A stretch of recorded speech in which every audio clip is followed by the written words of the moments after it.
Hello, everybody. My name is Bezad, My name is Risa. and we are here from Naked and Famous Denim, the official representatives of Naked Famous Denim, here streaming live to you from Yokohama, Japan. The something or other. You know what? I'm a little out of practice. Haven't That's done this true. intro in, I guess, 2 weeks. Weeks. So, excuse me, and it's still a little early. But with all that said, I'm happy to be here. We're here to talk to you guys and gals, about denim, denim, denim, Jeans. and jeans. So, who knows the difference between denim and jeans? Let us know in the chat. We're going to talk to you guys about all the things we've been up to since last week. Give you guys a little fill in on that. We were in Paris for Men's Market Week. So we were in what can I say? Fantasyland for fashion. It's like it's the equivalent of Comic-Con for the fashion world. So I guess so. yeah, yes. we were It's true. we were in the heart of it, but we weren't in the heart of it. We're just in our booth. Yeah. Like, we don't go out. And we don't gallivant and, There's no gallivanting. Go for dinner. Keep it pretty chill. No fancy fashion parties for us anymore. No. It used to Those be days that are way. over. Those days are over. But we'll talk all about that. Let's check in with the chat. Let's see where everybody is tuning in from. As you guys should know by now, we are streaming live from Yokohama, Japan, the intergalactic space headquarters of Naked and Famous Denim, sponsored by Naked and Famous Denim. If you don't own a pair of Naked and Famous Denim jeans, what's wrong with you? That's the official motto of the brand. What's wrong with you? Also, why not have a mug? This is available Available now to purchase. at Tate and Yoko, the fine retailer of Naked and Famous Denim in Montreal, Canada. Our official store, because we own the store, and it's attached to our factory and warehouse. So for those people who don't know, some people don't know that. Yeah, some people... Hold on, I'm just going to move the mic back a little bit because it's in the frame. There we go. Some people may or may not realize that Tate and Yoko is our retail store in Montreal, attached to our very own warehouse. And if you didn't know, now you know. Let's check in with the chat, see where everyone's tuning in from. We've got Canadian Penny. Greetings from Vancouver Island. And loving the thumbnail. The Ecru by Foxfibre coming out next year. Good eye. That is the Ecru, the organic Ecru cotton by Foxfibre Weft. That's going to be coming out next year. I actually have a zip chore coat back there, which I'll show you guys. I stole it from the trade show. So you guys will get a little sneak peek at that. We've got Solvent. Bought a F91W, Casio F91W 2 weeks ago from your recommendation. I have a Rolex, and I have Rolexes and Omegas, and the Casio hasn't left my wrist. Thanks. Hey, there's nothing like a cheap, thin, functional watch that sometimes, it's a joy to enjoy. Not everything in life has to be the most expensive thing in the world, or the most, quote unquote luxurious thing. You can enjoy the simple things, and I think a Casio F91W definitely hits the spot there. KMX tuning in from Calgary, Alberta, wearing my natural raw linen denim. Love this fabric so much. Will you be doing more linen denim next year? There's no plans currently for another linen denim, but I wouldn't rule it out. This season, we had the hemp denim, which sort of filled that, void for us. So whether it's hemp or linen, there will be something like that in the future. Just nothing currently planned for spring, summer 25. So it might be another year after that till we go back to that well. Yeah. Arif, good to see you, my friend. Hello from Chicago. Elephant 12's going strong for the Indigo Invitational Year 4. Good man. That's right. Some people, it is getting into, I would say, I was about to make some kind of triathlon reference. This is the tough part of the triathlon. But as someone who barely exercises and has never even attempted a triathlon, I don't know which part of the triathlon is harder But Yeah. this is... I don't even know the order. I think you bike, swim, run? which Swim, one's bike, with the run? shooting? That's the, Is it the winter one? Skiing? Do you swim, ski, and shoot? Do you swim? No. That's the... That'd be crazy. A that's polar bear swim. That's the, what do you call it? That's the, I don't know the name of it Don't in know English, and I can't even remember in Japanese. But that's the summer one, right? Like that's... No. In the winter, there's one that involves skiing and shooting, if I'm not mistaken. But there was also one that involves shooting in, like, non-winter one. Really? I think. In the summer one? Like the maybe the horses. Shooting on horseback? Something I don't know. That would be kind of cool. It's like cowboy stuff. Yeah. That's a great... That should be in the Olympics. Cowboying. Oh my Guys, God. let us know what kind of sports do you want to see. need to know The this. Indigo Invitational should be part of the Olympics. I mean, it just takes a long time. It's going to take some time till we can convince that Yeah. Olympic committee to make it a part of the Olympics. How do we prevent... And also, like, what do you do during the Olympics? You just show off. Yeah, you just walk around. You do that little march of nations, and you're in your denim. And every nation has to like put up their best denim guy or gal or both, right? There's a Genist. their best genist, right? Yes. And then during the parade of nations, they're on display, and then maybe at the closing ceremonies, because that jeaner was out there at every event, hyping up the crowd, showing people their awesome denim outfits, encouraging denim throughout the land. At the end, we all come together and pick the best one. Right? Who would come together? I don't know. We have an international panel of judges that It's just every aspect of it. This is not suitable for the Olympics. Perhaps, but you know what? There's a lot of things that I don't are think seemingly not appropriate for the Olympics that have made it in. So I think if we just had a little bit of leeway, twisted a few arms, maybe, and I hear this is popular, bribe somebody there enough, we can make it part of the Olympics. I don't know if this sacred land of denim fading competition should be involved with such a, Oh, wait, Such maybe a- the other way around. Maybe the Olympics shouldn't be involved with such a prestigious competition like the Indigo Invitational. something like that. I disagree, because I think that they could work together. We'll talk to the Indigo Invitational people. Maybe we'll talk to the International Olympic Committee. We'll give them a call after this, see what we can do, and we can pull some strings. We're gonna pull some strings. So, all right. That said, getting into the summer is the hard part for many of us, for Indigo Invitational Land especially. That was a great segue, by the way. I have to pat myself on the back for that one. Remember? Yeah, I've still got it. So, this is the tough wing. This is the tough leg of the competition. Yeah, we're coming right into it. Yeah. It gets hot. In Japan, it gets rainy. And that could be difficult if you're sporting a heavier weight denim. How do you do it? What are your best strategies for wearing heavyweight denim into the hot, humid weather for the next couple of weeks? I think the best way to handle it, stay inside. Air conditioning. Enjoy the controlled environment. The thing about...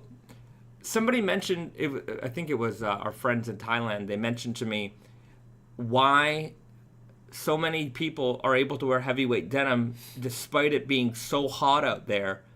And the answer they gave me was something I wasn't quite expecting. And the answer was AC is blasting everywhere. If you've ever been to Thailand or Hong Kong, especially in the summertime, the AC that they pump into the malls, into the rest, everywhere you go, every store you go to is a refrigerator. And it can get quite cold, actually. So I guess wearing a heavier jean doesn't necessarily bother you so much unless you're outside a lot, which most people probably aren't going to be. You know, it's kind of like Canadian winter where it's freezing outside, but the amount of time that you will likely spend outside is going to be pretty low. I mean, you plan your day according to the weather. Like, if it's really freezing outside, you don't plan on, like, hanging out and, you know, walking about. I guess if you get into, you know, you're not get into, but you're walking your dog, you know, you walk your kids to school, that kind of stuff. Okay, you're spending a few minutes outside, but the likelihood of you spending, like, 2 or 3 hours outside at a time, probably very slim. Probably very slim. So, heavyweight denim in the summer, stay inside, stay cool. And that should contribute to making this leg of the competition a little bit easier for you. A riff about the triathlon, swim, bike, run. And he says decathlon has shooting. Decathlon. I think. All right.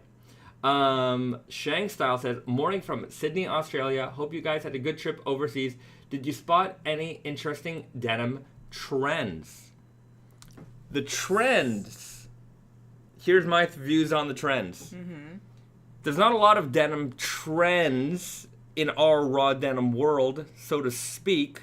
Because raw denim. Yeah, because we're always kind of looking backwards, right? And there's always sort of a certain window of time that we look backwards into. It's kind of like that anything up until like 1959, I will say for most raw denim guys, it's basically 1959 and earlier. Then you get a little subsection of like rocker hippies, but that's like 60s, 70s.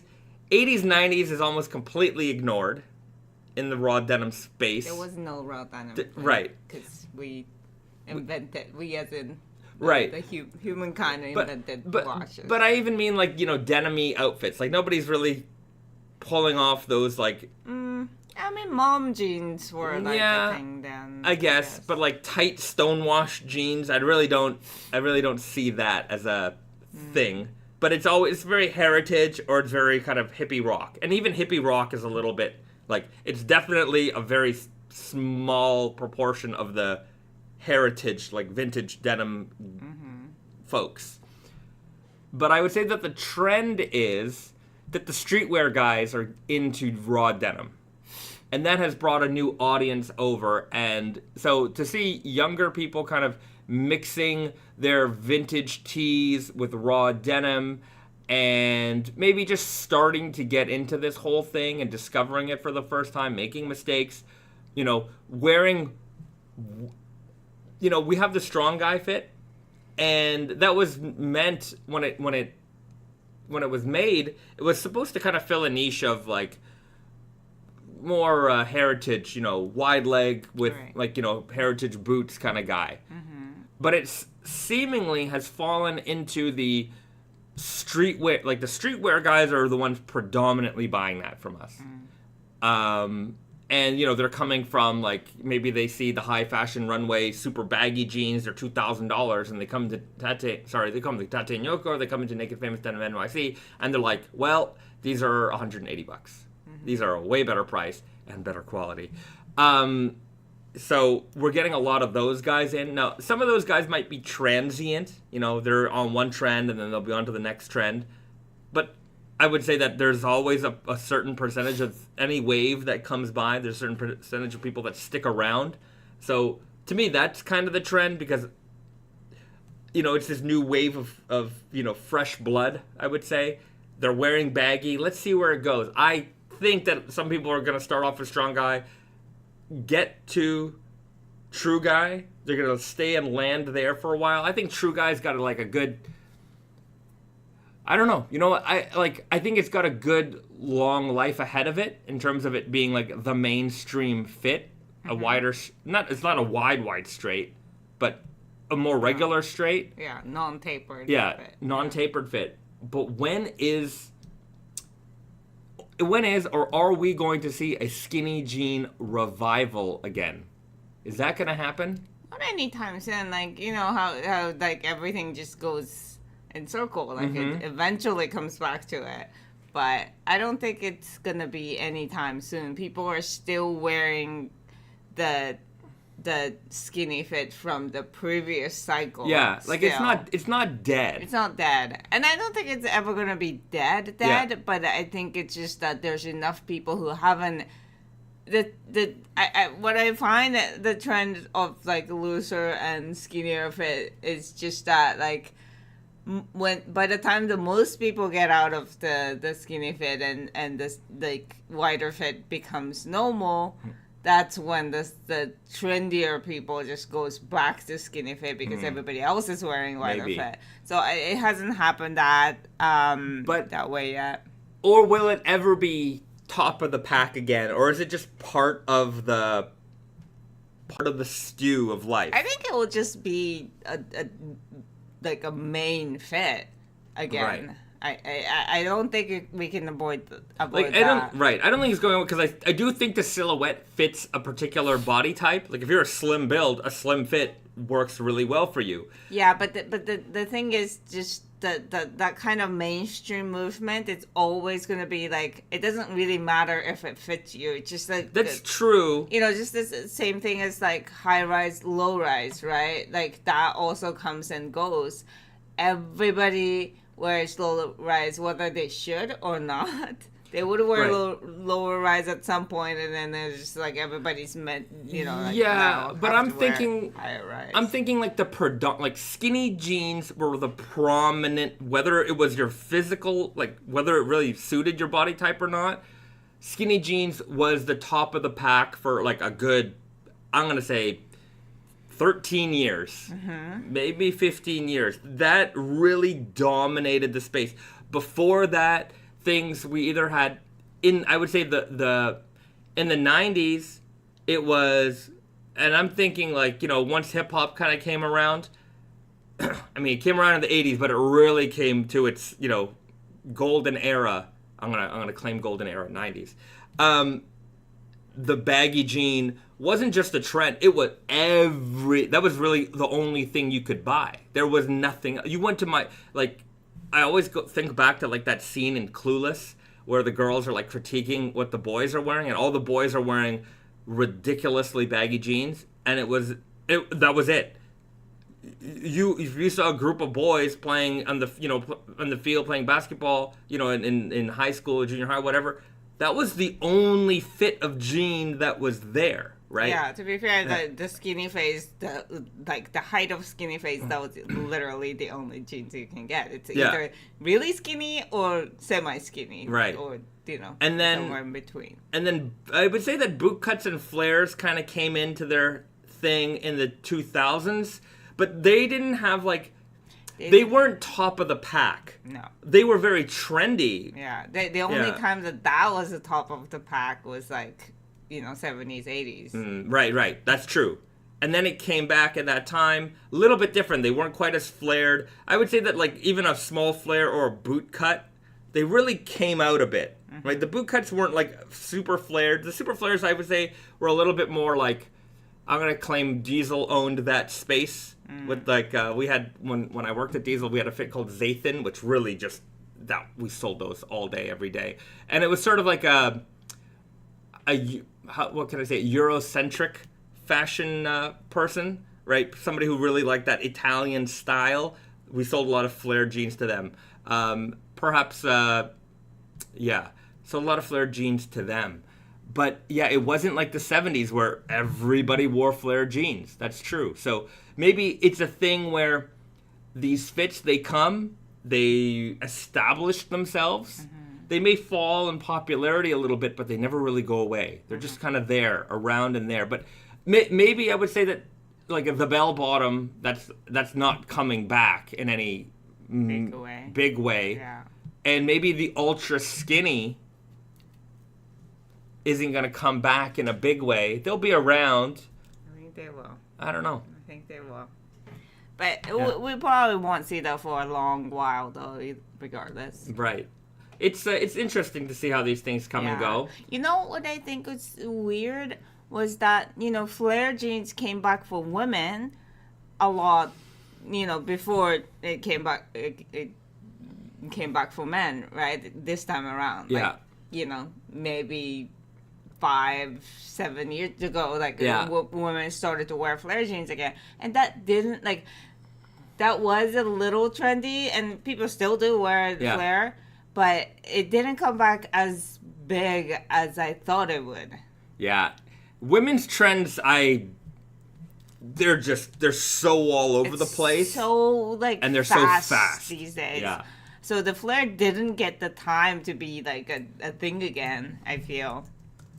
Hold on. I want to pull up, there was a brand... And I really liked this brand when it showed, like, I didn't realize it, but this was I wish I gotta find some good pictures of it. It was a brand from the 70s, but in like the 2000s, I guess somebody had the license for it or the name for it, and they brought it back. And they were a women's brand that made these really great flared jeans. Like very 70s style with like these patch pockets on the front and everything. I'm trying to find some old ads for it. And then, wow, that's amazing. Hold on. I wish I could find this. Hold on. It's coming up. It's coming up, guys. Hopefully this loads. Oh, it didn't load so good. Here we go. It's not the best look, but you get it. The picture here looks a lot more scandalous than they really are. So it was a brand called Ditto's jeans, and they had like this very 70s style. Look at that construction detail. You don't really get that anymore. For a good reason, I think. Perhaps, but I remember in the 2000s they kind of came back. Ad. This Target ad is what I was trying to pull up. If you can get a good image of it there, great drawing. But they came back, and I thought it was a really interesting, it is horrendous. I mean, you definitely have to have the right physique for it. Even if you have the right physique No, for it, I thought they were cool. They, look at these. 'Cause it's you different. don't get this anymore, right? I guess if you really want to have that hippie style, you got to go for something like this. Look at that. That's a cool look. For the ladies. But and those, interesting pockets. But yeah, I thought this brand back in the day, I don't know if they're still around anymore, did a good job of doing like these women's like 70s reproductions, but they were like very flared, very bell-bottomy styles. Sorry, the photos aren't really loading up so good on my computer here. What do we got here? Some random website. Are we gonna get a good photo? Look at that. That looks kind of cool. Anyhow, you have to be, that's a very, I want to dress like I'm from the 70s style. But, yeah, women's jeans like that, they always come and go, right? Like, super wide, loose fit, high-rise, skinny, like, it's changing all the time. It's very, moves very fast. But, even then, like those kind of styles that I was just showing you there, they were around for men, too. Like, men's trousers kind of got a little goofy in the 70s, I think. Weird pockets, definitely with the flares. Yeah, 100%. Yeah. It wasn't jeans. I think the 5-pocket style was really on the down in the 70s. Right. People were trying other things, yeah. And they realized, you know what? Maybe we don't need to. Nick Carpenter, I see, is in the house. Nick from Schott NYC checking in. Great to see you. I saw on IG that you guys have our jackets on sale. Everyone should pick one up. You guys heard Nick. You guys know what to do. We are having a sale on Tate and Yoko and Naked Famous Denim NYC right now. Wizard of 32 ounce Garrett is in the house here as well. Good to see you, my friend.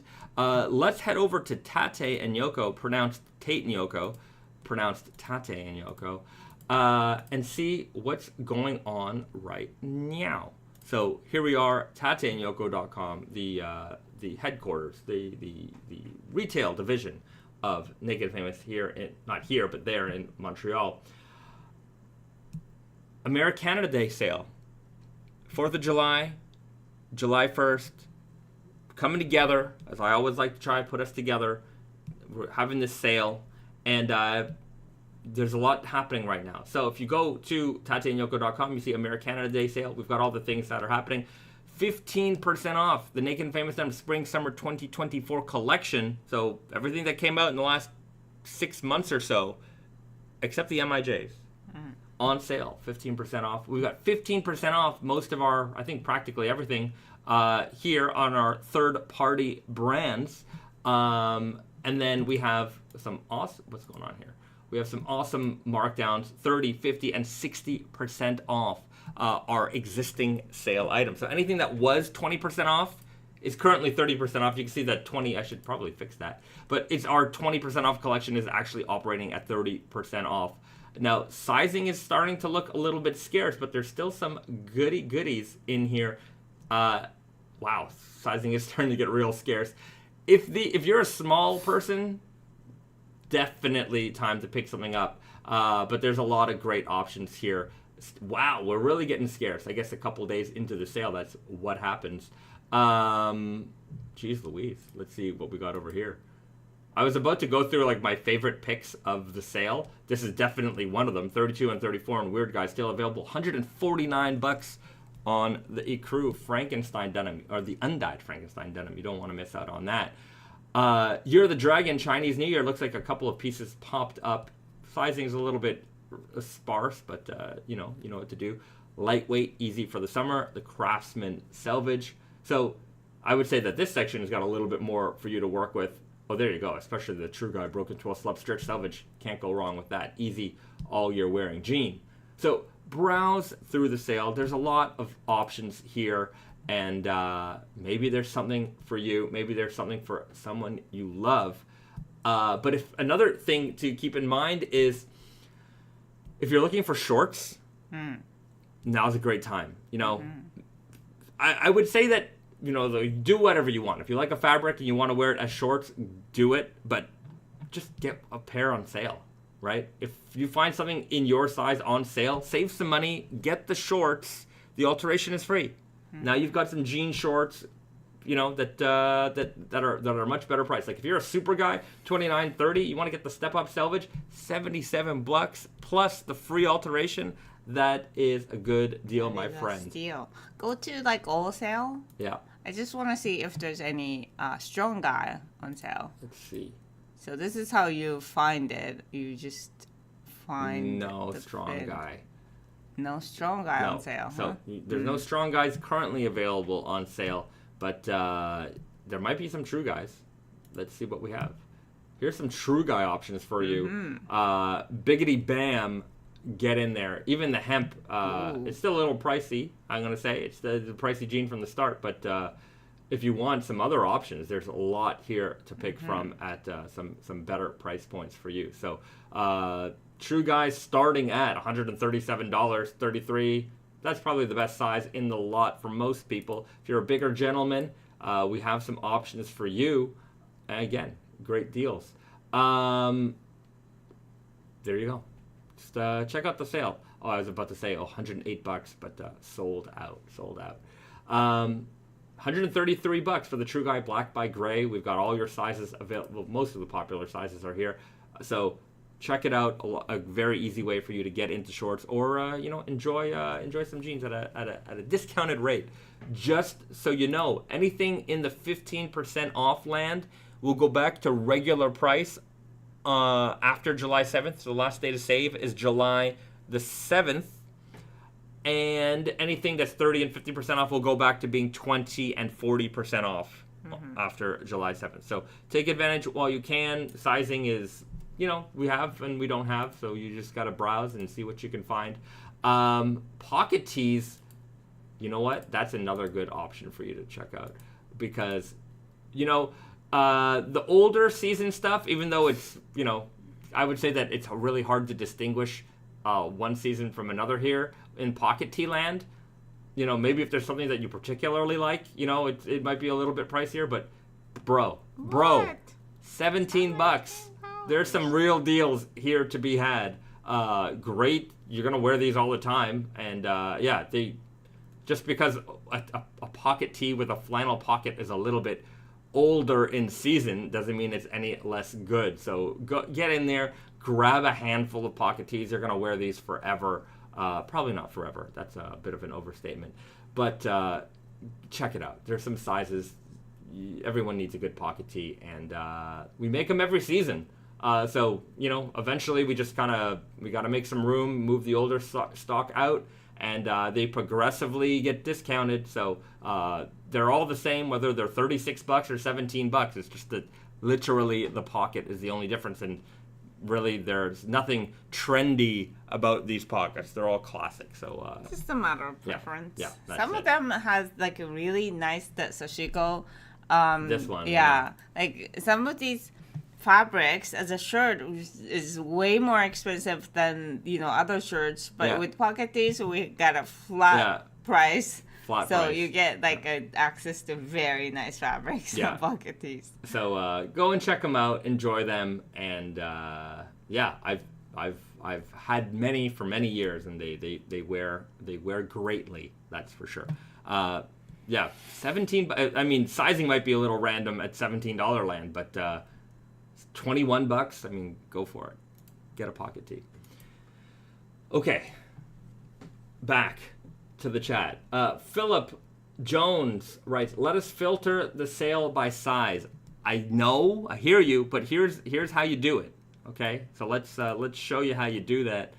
Browser window. You want to shop by size? Let's just look up the weird guy, for example. Where is it? I can see it right there. And what size are you looking for? You're looking for a 32. Hit that Control F, throw in that 32, and biggity bam, you've got a way to search by size. It's not perfect, but it will show you what we have available by size that way. I know it's not perfect, but that's the best workaround we've got right now. Okay.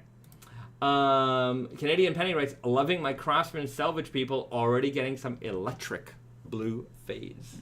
Glad to hear it.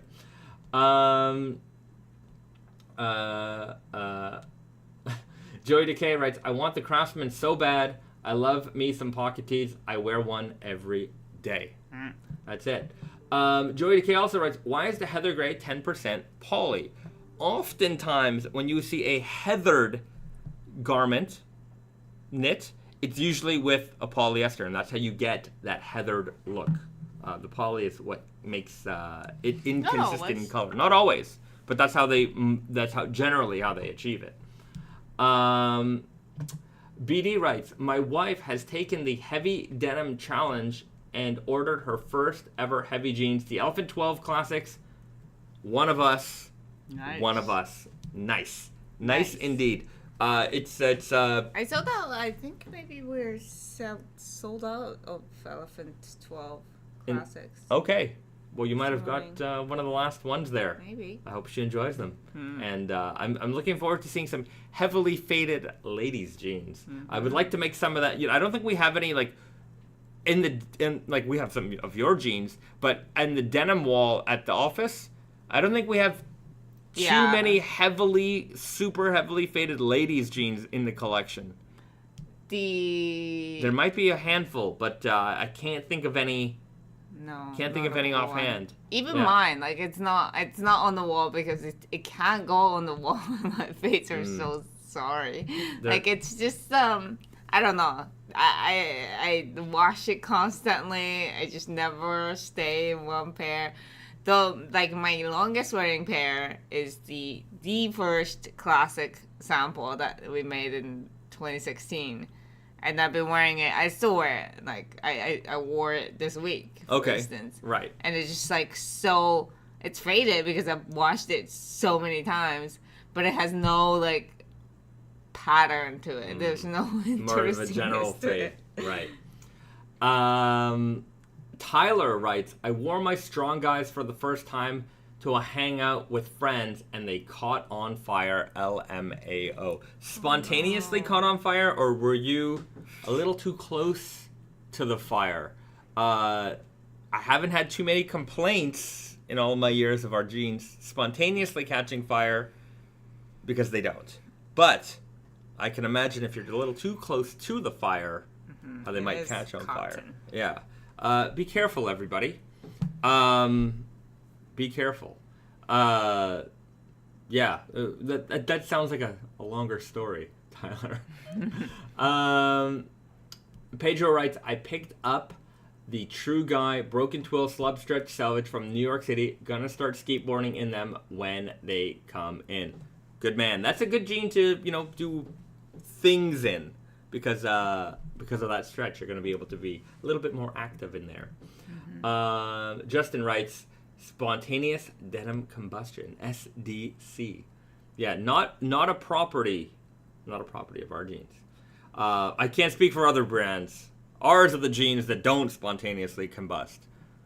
Or is it a metaphorical fire? Right? All his friends were like, whoa, sick jeans, bro. Those are fire, bro.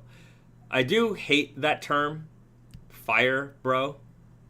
Oh, it's fire, bro. Oh, it's fire. Everything's fire. I'm like, oh, God. I find it that people who say that don't have much to say? Yeah. It's also, they're not actually excited about it. Perhaps. It's like, oh, there's a fire. It's like, you know what I mean? Like, I don't know. The only times I hear that in the world, it's just like in the context of like just guys complimenting each other without being so excited about it. Giving it too much thought about it. Yeah. They're just like, that's what I'm supposed to say, so they just say it. Like, instead of saying, oh, they're cool, I'm just gonna say they're fire because it feels like I thought about it more, kind of thing. Jameson Keating writes, fire is nothing compared to the new Gen Alpha brain rot slang we have now. LOL. You know what? I don't even know what it is. I'm so far removed from that. I have no clue. And thankfully so. Yeah. This is why I don't want TikTok on my phone, because I probably wouldn't understand any of these things. That's right. Andrew Furusawa writes, which phrase is better? That's fire or that's dope? Oof. I don't know. I'm gonna go with, I've never really used either term. That's cool. I'm a that's cool. That's cool. Old school guy. Yeah, that's cool. That's cool. I don't use the word dope so much. Though I probably have a little bit more affinity towards dope because I think it is older. Perhaps. Yeah. I've heard it more times than fire. I don't know. Epic Mario writes, just bought the King of Slub 2 and can't wait to get him. Still need the Lord of Nep. Now those are fire. You're right. They are fire. Let me change my mind on that. That is, fire is the new better word. I do like it with the emoji because it makes sense to me. Yeah, I guess so. Because if you write that's dope, what are you going to put? A little... Yeah, bag of dope. A little bag of dope. Yeah. Okay, so I use rad more than dope, Pedro writes. Rad. Rad. There was a point in high school, I had a teacher who used to call me Bad Zad, and then there was also Rad Zad. Oh. Yeah. When you were rad? Well, I guess when I was rad. Bad because they thought I was bad. Right. My brother was the good, studious brother, and I was the less studious brother. And so I guess there was a comparison there. Okay. And what was the example of rad Zad? I don't know. It just kind of came around. Like when you were being... when I was being cool, I guess. I don't know. Rad Zad. And there was also a teacher who called me Bad Ass. Again, a lot of bad. Bad, Zad, badass. Badass is good, I guess. That was good. Yeah, he would call me that in class. Like if I raised my hand or he had a question, that would be the way I was addressed. So that was interesting. Okay. I had a teacher who did that. It really is far away from your name. Yeah, I had a science teacher. He used to call me Bayard, because he just didn't remember my name and assumed that was my name. And then that picked up. There was a bunch of students who called me Bayard for a while because they thought it was funny. And I didn't care. I thought that was kind of funny also. But yeah, there's been a couple of iterations of my name here and there. That's nice. Yeah. I have no iteration of my name. It's just one way. That's it. Yeah. When you have a weird ethnic name, there's a lot of ways to screw it up. I guess so. Yeah. I also did not have a nickname. Everybody else had a nickname. I did not have a nickname. Just Risa. Sometimes on the phone, people hear my name as David. I don't know why, but it's happened more than once. Bezad, David. I don't know. It's happened, and I remember A part maybe. In my apartment building where I grew up as a kid, the super. I guess at one point we knew each other, and he presumed my name was David, and I just never corrected him because there just came a point where it's like, yeah, it's I'm David to you, right? It's like that Seinfeld episode. Which one? That Elaine is like, what's her name? Oh, right. Who was she? Something very different. But, right. Yeah. And then one time he was talking to my mom, and he's like, "Oh yeah, so David." Blah blah. My mom's like, "Who the heck is David?" Right? and then he confronted me. He's like, "Why didn't you ever tell me?" And I'm like, "Bro, we've been having this back and forth for so long. I wasn't gonna tell you. I wasn't gonna embarrass you. It's okay. It's fine." But yeah. Hey David, what's up with that Hank dyed jeans? Well, we'll get to some Hank dyed stuff in just a minute, Mr. Joey. Bayzap, I like that. Dayzad. Yeah, however ways you guys want to screw it up, have fun with it. It's well, in this country, you're Bei-chan. I'm Bei-chan here. Yeah. It started out because my grandma could not understand your name, and in reference to you, we started calling Bei-chan. Yeah. That way it's easier for her to remember. And then now our niece calls you Bei-chan. Yeah, and your mom calls me that. Everyone calls me Bei-chan. Yeah, I'm Bei-chan here. I like it. Yeah, I'm good with that. Yeah. Yeah, it's nice. Because the most important sound of your name, I think, is Bei. Yeah. That part. Yeah. It works. Yeah. Epic Mario writes, Bei-chan is a VTuber as well. All right. Oh, really? Well, let's see who's the better Bei-chan. Yeah. BD, I had 2 teachers who were married get my name wrong all the way into high school. One day a friend heard it and said, "What did you say? That's not his name." Yeah. It's amazing how things like that can just carry on. Yeah. That's true. There's no question that there are people in my high school who probably thought my name was Bayard. And they're just like, yeah, I wonder what happened to that guy. Yeah, that weirdo. But I also think that my name is Risa with an S, right? Yeah.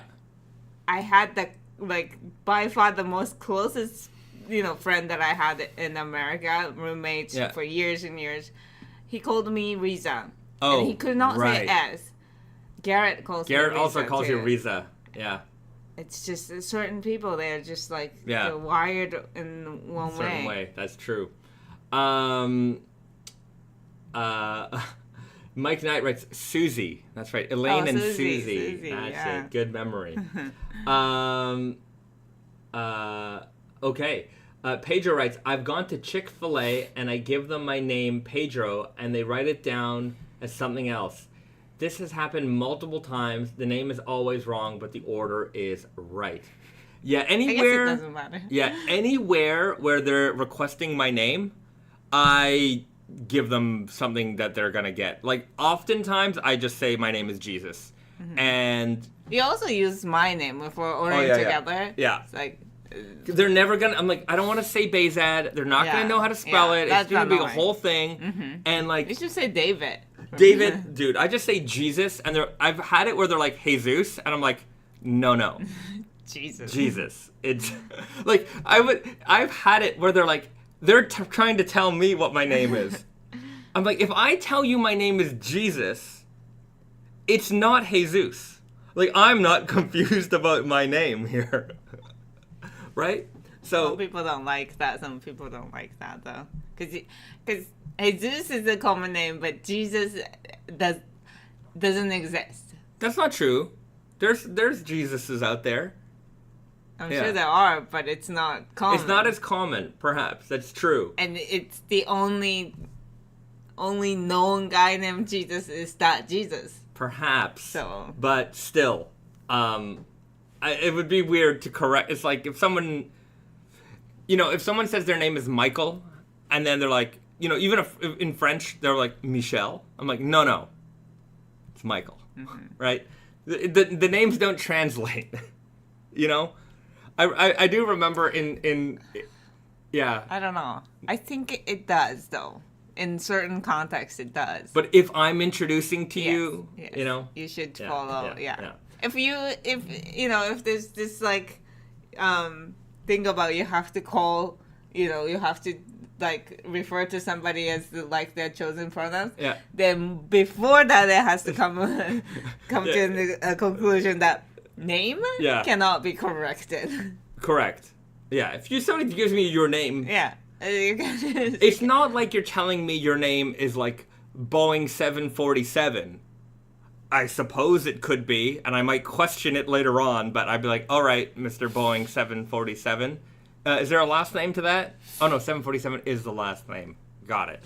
How can I help you today? Mm-hmm. Right. Anyhow, there was a band, Jesus Jones. That is true, Mr. Justin. Kenny Ingram, you look a little too close to Jesus to call yourself Jesus. You'll make me start worshiping you and your denim awesomeness. Guys, I think that's the point. If I wasn't in denim, I would definitely be in the business of cult leadership. It's better to be a leader than a follower. I've been both. It's more fun to be a follower, but it's certainly a lot better to be the leader.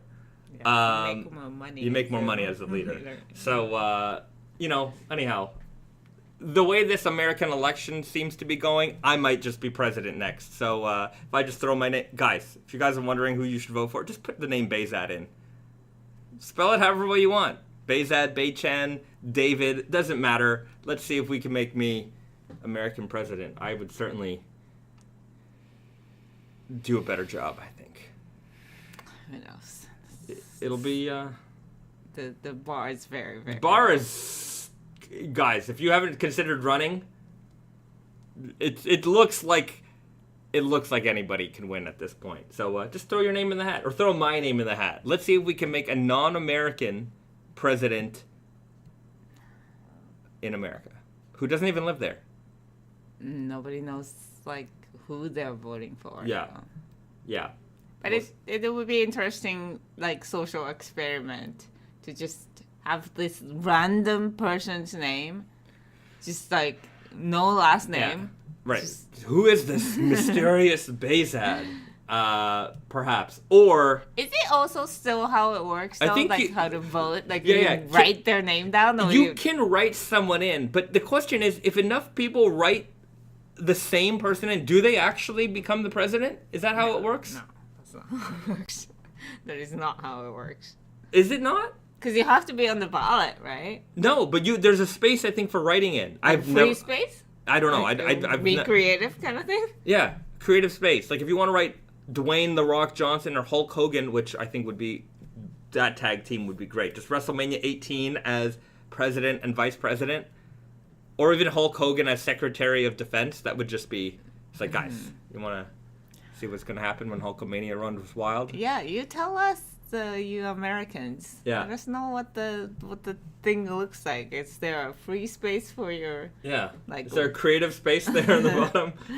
James F. I see Electoral College has to elect you in the end, so sort of. So if you get enough... I don't know what Electoral College is, but if enough people write to you, then there's another group of elected people who get to elect you? Or unelected people who work in the government? I think Electoral College is not elected people. Just people. Brainish writes, write-ins are a thing, but it's more of a protest vote. I see. Okay, well, anyhow, if you're curious, just put in Bezad, and at least we have some sort of rapport, and you know what my policies would be, mostly denim-centric. But we'll make it work for everyone. That's the kind of world I want to live in. Jack writes, it's called a write-in candidate. Okay. Jameson Keating, in the Electoral College, each state has a certain number of points based on population. The reps of the EC can ignore the popular vote and pick whoever. All right, that sounds like democracy to me. Christian B, I would run, but everyone already knows I'm in the pocket of big, raw denim.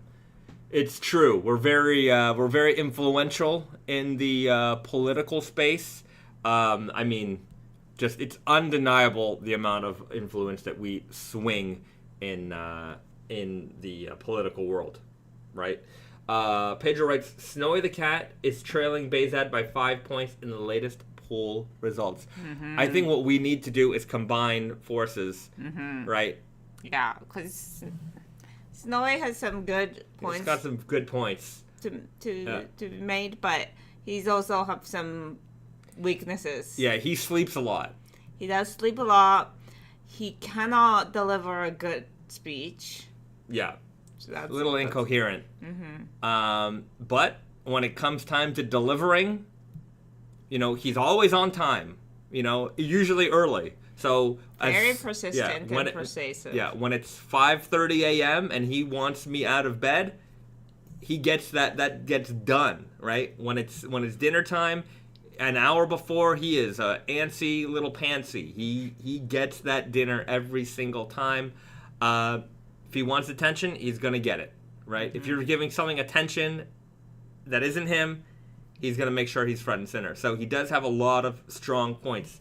And if those are the kinds of things that you like to see in a leader, then, that's my hard sell for Snowy the Cat. Sounds like the current president sleeps and can't speak. Yeah, that's... Whether it's Snowy or your current guy, naps are definitely... We're a big fan of naps. There's no... Who doesn't like a good nap? Who's like, I like naps. So, if the president naps, I'm all for it. Just get some good rest in there, everybody. Okay. Snowy Goldfinger, president of the world. I agree. What is Goldfinger? What's that? I don't know, but that's it. Nick Carpenter, Bayzad and Risa, 2024. I would not be involved in that. Yeah, but I kind of would like to become emperor and empress of this country. Somehow overthrow. I'm putting it out there into the... Which is we're gonna possible. You can... I don't need to, go in there and just, kick over a few things and say I'm the emperor now. But can there be... If we amassed a certain amount of following in this country, can we then get those people to be like, no, you guys are our emperor and empress now? I don't know. Historically, that has not happened. But it was historically it was warring families. Yes, right? Yes. I mean, yes. Yeah, but you also have to be the family. Lineage is important. You can't just randomly come in. Why not? They at some point randomly came in. They weren't. No, they were leaders of certain regions. Yeah. So we'll run a region. Okay. Right. Well, we have to start there. We'll start there. Yeah. So guys, we're gonna work on it. This doesn't mean that just because it had never happened in the history doesn't mean it cannot happen. Yeah. So we'll work on that as well. So that would be a nice position. Cushy. Oh, very cushy. Very cushy. Okay. But somehow, men in that family always studies botanical things or insects. Okay. So you gotta be really nerdy. I'm kind of nerdy in a different way. Yeah. I study jeans and apparel. Very nerdy. I like to take macro photography of fabrics. Come on. It's a joy of my life. So yeah. Anyhow, we'll see. We'll see if we can make it. They got a nice house. They do have a nice house. I have to say, house. They've really amassed themselves a nice house. Donovan, Bayzed, how's your C&C game? Command and Conquer? Are we talking about Command and Conquer? I'm gonna say not very good. I was never good at Command and Conquer. That's that. Real-time strategy games, never really like. I would play Age of Empires a little bit here and there, a little bit of StarCraft, but I never like. I don't know anything about those games. I'm very like I'm like first grade level on those kinds of games. Highlight, click. I don't know any of the macros. I don't know any of that stuff. Never got it. Never got that deep into it. Okay. Cathedral Rain. Question about Wonder Looper. Okay. The newsletter said Foxfibre tees will be longer and they shrink after wash. I don't use dryers for tees to avoid shrink. Would you list pre-wash measurements? Yeah, we're gonna list them, and even in a non-dryer situation, they're still gonna shrink a little. Mm-hmm. The water is always going to shrink it up a bit. So there's like a for those tees, and I would say in generally speaking, pretty much any T-shirt you buy is always going to be a little bit longer when you first buy it, just to account for some of the shrinkage.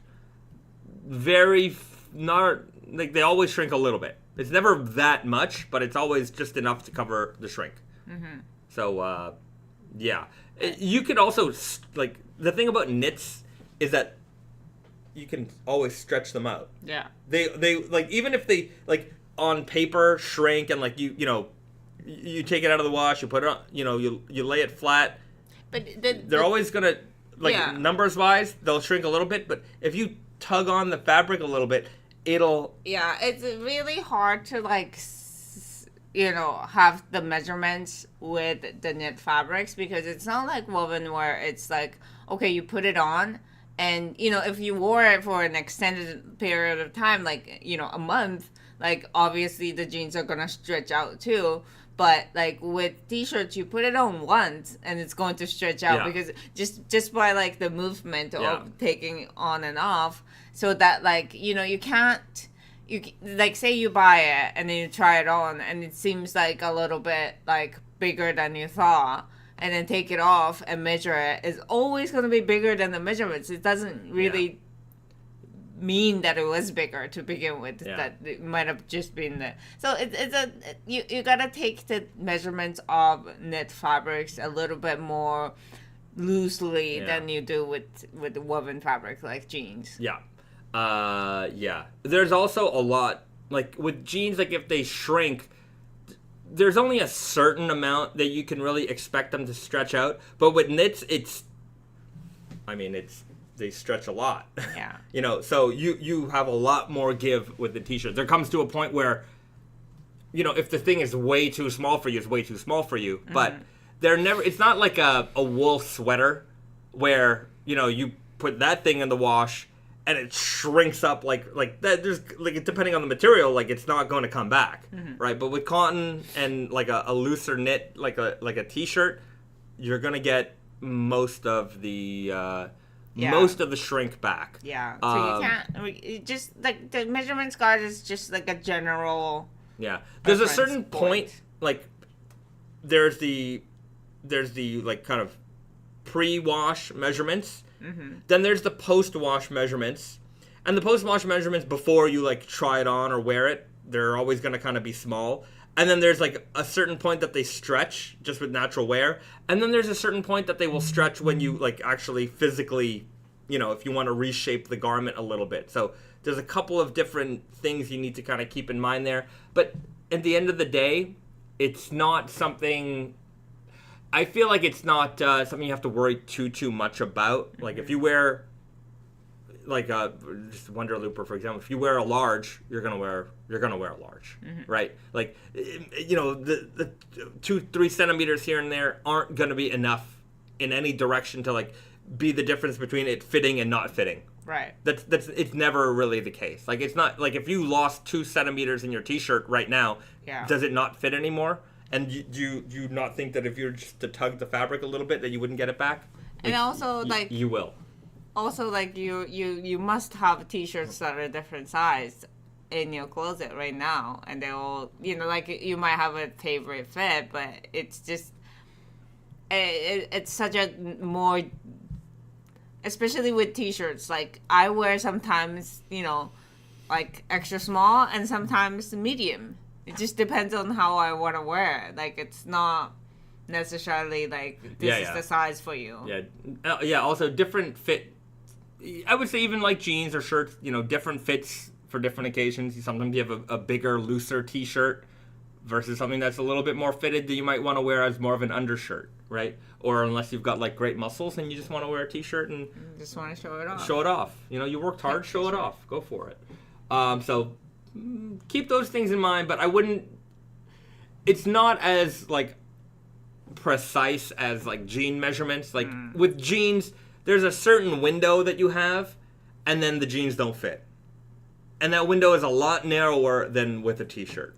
Right, or just knitwear in general. Knitwear is a lot more forgiving. It's easier to size. You know, jeans you got about an inch, right? A T-shirt you got a little bit more room than that. Even if a T-shirt's big, sometimes it just works. It's great. I'm sure we have a lot of big T-shirts in our closet that are very comfortable and you can wear no problem. Kenny Ingram writes, so has Tate and Yoko discontinued the 70% off for sale? It's not discontinued. It's just it'll be rolled out every now and then, right? Not every sale is going to be the same sale, but I mean, basically 70% off. We're losing money, so like you know, it just depends on how packed the warehouse is. Yeah. If it's really packed, we have to get rid of stuff, and then we'll do it. Yeah. But... So it's a gradual rollout, that's for sure. But yeah, like. Let's put it this way: the stuff at 60% off that's in there right now, it's a deal and a half. It's you know, there's probably not that much in there right now, but yeah, anything you get in there is always going to be a tremendous deal, and sometimes it might go to 70. So if you feel like you need just that a little bit more to get you over the edge, then wait around. Maybe it'll still be there when we do a 70% off again. Garrett writes, get in on that sale. Get in on that sale that we're having at Tate and Yoko and Naked Famous Denim NYC. Naked Famous Denim NYC, really only the Spring Summer 24 collection is on sale there because they just don't have this, the inventory levels that Tate and Yoko does. They don't have the same kind of warehouse. So if there's something on Tate and Yoko Spring Summer 24 that maybe we don't have your size available, check Naked and Famous Denim NYC. They might have something for you there. So be sure to check both. Little PSA there. This fabric, I think, is on... the French linen? Yeah. It's on 15% off. Get it. That's a great shirt. Very nice fabric. Okay. Garrett's like, get in on that sale. Treat yourself with a Schott jacket. Treat yourself with a Schott jacket. Both Garrett and Nick, big fans. Nick is our Schott guy.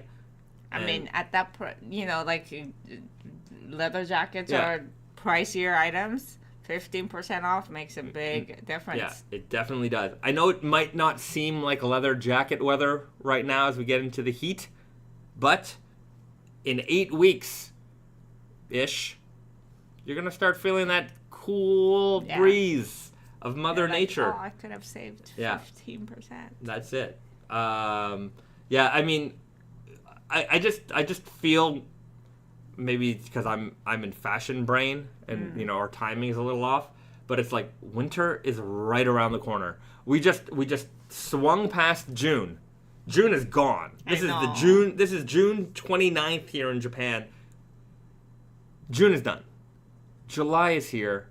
July is like... I can't believe I May is over. Yeah. I didn't get to enjoy May so much. Yeah. So fall is really coming soon. Oh, 100%. Yeah. It's like, I mean, yeah. Yeah. So now's a good time. If there's a lot of items that we have on sale, or even just on the website in general, that are easily all year rounders. Like, just because it's spring summer collection doesn't mean it's just for the spring summer. You wear a lot of this stuff year round. So, yeah, if you need something for back to school, or if you know someone who's whatever the occasion is, there's the cold weather is just around the corner. Nick Carpenter says best time to buy a leather jacket. Yeah, maybe, because it is. I would say that menswear in general, the June-July transition is kind of the slowest time of the year. Menswear is very much a fall-winter business, right? I don't know why, it is, right? So from like September till like March, April, like that's when we do the bulk of our business. Really, the bulk of the business is like Q4, but that's, I think, everybody. Yeah. But spring, summer tends to be slower, and then like June, July is like kind of the slowest part of the year for us. So you see a lot of sales. We gotta encourage the business. So if you're looking to buy a leather jacket or things that might otherwise not be on sale the rest of the year, this is kind of the time to do it. A little 100%. retail pro tip for you. Okay.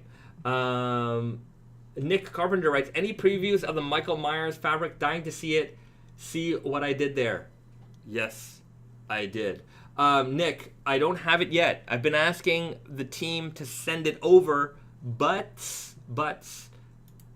Reese and I will be headed to Montreal soon, in like 2 weeks.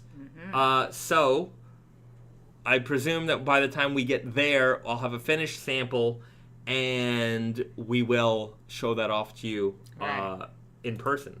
Yeah. That said, I still haven't drilled down the dates yet, but we are going to be in New York from July 15th to 18th.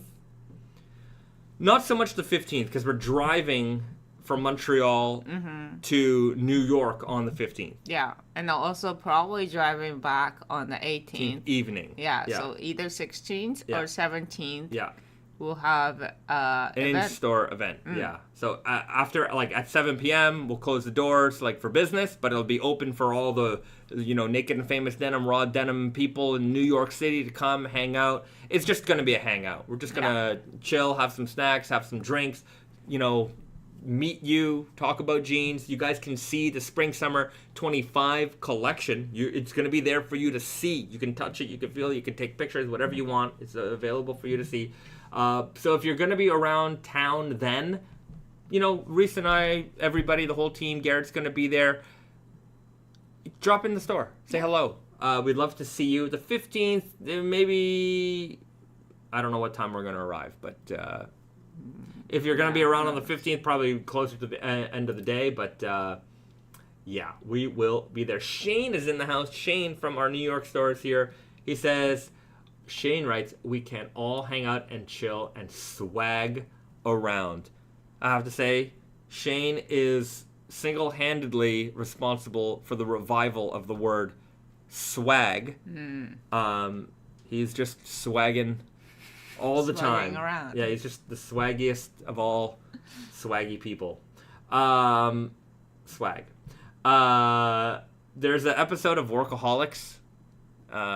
Yes, swag, I vaguely remember. I love that show. It should have never ended. I gotta watch it again. I gotta watch it again. Yeah. I know you were constantly watching it. I loved that show.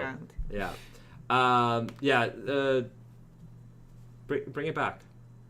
It needs to come back. Okay. So that's what's going to be happening in the next couple weeks. We're here. We're going to be in New York. We're going to be in Montreal. We're going to be hanging out with the crew. We'll also do, while in Montreal, one of the evenings, I think it's going to be, July 25th, which is a Thursday. If you are in the Montreal area, I think the plan is on the 25th that we're going to go to North Star Pinball and have just a raw denim pinball hangout session. The Tati and Yoko team's going to be there. We're going to invite all the local raw denim nuts to hang out. So if you want to play some pinball, hang out with the raw denim boys, put on your best raw denim outfit, and have an evening out. We'd love to have you there. So there's going to be some raw denim hangs coming soon. Raw denim swangs. Swangs. That's a new word. I like that. Okay. Stephen Kopelcam writes, have you got that natural Foxfibre pair from the thumbnail there? I need to see my future pair. Hold on a second. You don't have a jean. I have the jacket. But, yeah. Ho, ho, ho. Live changing.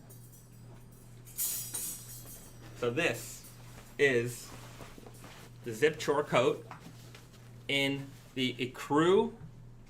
So natural organic cotton Ecru by Foxfibre Weft Selvedge. Foxfibre on the Selvedge ID here as well. You can see just how beautiful and neppy this fabric is. It's nep, it's cotton seed all throughout the fabric. Very, very beautiful tone. It's an Ecru denim with a very nice warm tone to it. It's quite beautiful. And yeah, I had to steal this sample because, you know, that's what I do. And the stitching is in like a brown color too. Yeah. And so it's contrast, but it's very nice. Very appropriate. Triple stitching here. Very, very strong, durable. This I love this silhouette of jacket. Like, you know, sometimes people will feel, there are, you know, people who feel it's difficult to wear jean jacket, jean bottom, right? Difficult. This, it makes it easy for you. You know, it doesn't feel like a jean jacket. It's like a regular kind of, you know, chore coat with a zip. And yeah, you get to enjoy the denim. You don't have to feel like you're Denim Dan if you don't want to be. And even if you do want to be, then you can enjoy this just as well. It's nicely sized. It's, you know, it's got a lot of room. If you have a little bit of extra room here in the arms, if you want to wear a hoodie or something underneath. So I just love this fit. And it's very classic and clean. We offer this in a lot of fabrics, and I'm excited for this Foxfibre. We got the Foxfibre. We got the Foxfibre tee. You got those Foxfibre sweatpants around? Yeah. You want to see something crazy? This is the wrong. This is the wrong live stream, but Risa and I are Foxfibre fanatics, as you guys know, so we're gonna implement it in every possible way we can. And this is the Wonder Looper double heavyweight Foxfibre sweatpants. It is so heavy. This time it's about like it's well over 800 GSM. Yeah. So it is very. I'm gonna get the scale because I want to weigh these sweatpants. Heavy, yeah, and it's very fuzzy. So nice. The color also. This is the darkest blend. So you get the most of that brown, like a brown color in this fabric. It's just so beautiful. Oh my god. Yeah, and they're heavy duty as all. So this is heck. size medium. Yeah. Size medium weighs. Let's weigh it. We got the scale. Just under 1.2 kilograms. Yeah, that's a size medium. Yeah. So there you go. 1.2 kilogram. This is not great for traveling with. No, but You if gotta you wear it if you're traveling. it's a with it. blanket. It's So a very heavy blanket. we are Foxfibre super fans, super fanatics, and we're gonna enjoy Foxfibre in all the ways possible. So whether it's through Wonder Looper with Risa and I, or our work with Naked and Famous, of course, as you guys know, we're always gonna bring you the best. And this is certainly a beautiful way to enjoy Foxfibre. This is going to be the follow-up in the fall. We have an Indigo by Foxfibre version of this denim coming out called the All Natural Indigo Foxfibre Selvedge. So that is slightly heavier than this, I think. Right. It was like 15, 16 ounce. Yeah. Like This one's coming in at 13.6. something like that. So just around 14. Yeah. Yeah, so you've got something to look forward to next spring. We've got some indigo options for you in the fall. And of course, I think that this tone is perfect for all year because it's warm and it's got that nice warm. I think Ecru in general is easy to wear all year. Some people are a little afraid of it. You know, they have this Labor Day mindset of white after Labor Day. You don't wear. Get out of here with that stuff. If it's like optic white, maybe, but even then, that's very old school. If it's the right outfit, it works, you know, or where you are in the world. You're gonna tell me you live in Florida and you're not gonna wear white trousers or white shirts? a white Aloha shirt. Yeah, but even in the snow, it's like Yeah, I have white outfit. winter jackets. Yeah, exactly. So it's fine. That said, this paired up with like some nice brown boots. Ooh, it's gonna be beautiful. Beautiful. Or paired up with a Wonder Looper Foxfibre t-shirt. Just dress yourself. Do you realize that between two of us, we have no indigo today? No indigo today. Zero indigo. Yeah. That's okay. There's a lot of ways to enjoy this lifestyle, and it doesn't all have to be with indigo. Yeah. Oh, that said, I was wearing some indigo earlier, and this is another Spring Summer 25 preview. Yeah, that's true. That is true. Okay. This is something else. This is another level. Okay, this was another sample I stole. I didn't steal it. I worked for the company, and I get a certain amount of stuff, so that's just the way it works. Prepare your wallets. Yeah.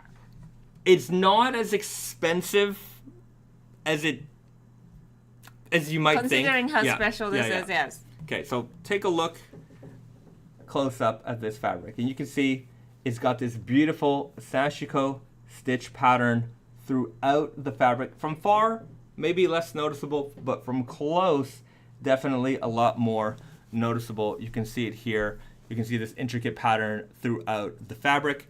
And then all of this indigo, so all of this blue rather, so that makes up this check pattern, is indigo. But it's not just regular indigo dyed yarns. These are Tokushima hand-dyed, natural indigo dyed yarns. So the indigo here, hand-dyed, the most prestigious indigo yarns you can get in a shirt, beautiful check. It'll fade nicely. It'll fade a little bit into the ecru portions, and then that, of course, will wash out and fade with it as well. And it just makes such a beautiful, beautiful shirt. Just textured, and I don't know. It's in our overshirt fit, so a little bit looser, more of a shacket style. But what can I say? I've been wearing this a lot since Paris. I just took it off the rack, and I'm like, okay, well, you're mine now. And again, I think it's great for all year. It does have that creamy tone that can carry you from spring, summer to fall, winter. And retail on this one is going to be $315 or something like that. $315, $315, something like that. So pricey, but not the priciest shirt we've ever done. No, and it's more like a jacket. Yeah. Like it's got the heft to it too, so it's like more like a light jacket. And if you take that into consideration, and everything that goes on in this fabric, I think it's a it's not a... Look, your per wear proposition on this one, I think, is high. Something that I think you can wear a lot. So it's so special. Very, very special piece. When this one comes out, I think a lot of people will be excited for this one. And the texture is really what gets you. Because again, from far, it might just look like a blue check, but when you get up and close and you see what's going on and you understand what makes this shirt tick, then you will understand why it's priced the way it's priced. And the whole aging process. Yeah. Like so he was wearing a white T-shirt underneath, and this is something you have to be careful. The indigo will bleed. Indigo will bleed into your white Yeah. T-shirt if you're gonna wear white underneath. But that just means that like there's something going on, and as you wash, again, like the contrast between the white and ecru is going to... I already see that like some parts of the ecrus are like taking in the indigo, like a little bluer, and it's just I can't wait to see how this ages. Yeah. So we'll keep you posted as I wash and wear this more. We'll post some fade progress videos. You'll see me wearing it in the live streams and stuff too. So another little spring summer 25 preview. So a little bit of a ways away, but of course we're gonna try and give you as many previews as we can. Yeah. Jameson Kidding writes, "It's a terrible day to be poor." Well, this isn't a matter of being. This is a pricey shirt. Let's be real here. But the thing is, like, you see what you get from like, everybody's raising prices, and you see what you get for $300 in, a lot of other brands, and you don't get much. This one, it's just such a, like, it's obviously special. It's not something that, like, oh, you have to know about all these, blah, blah, blah. No, it's actually obvious how special this is. So, and, obviously you know more, the more you know, the better it is to justify the price. But also, it's just not it's not something it's not an ordinary piece that we're throwing a ridiculous price on. Right. Exactly. It's expensive, but I feel like you're getting your money's worth, even though it's an expensive item. Yeah. James E. Keating writes, to be fair, every day is a terrible day to be poor. Yes, sir. Yes, sir. Okay. James E. Keating, I love it when you guys go nuts on fabric details like this. This is the stuff that, really gets us going. When it's obvious and subtle at the same time.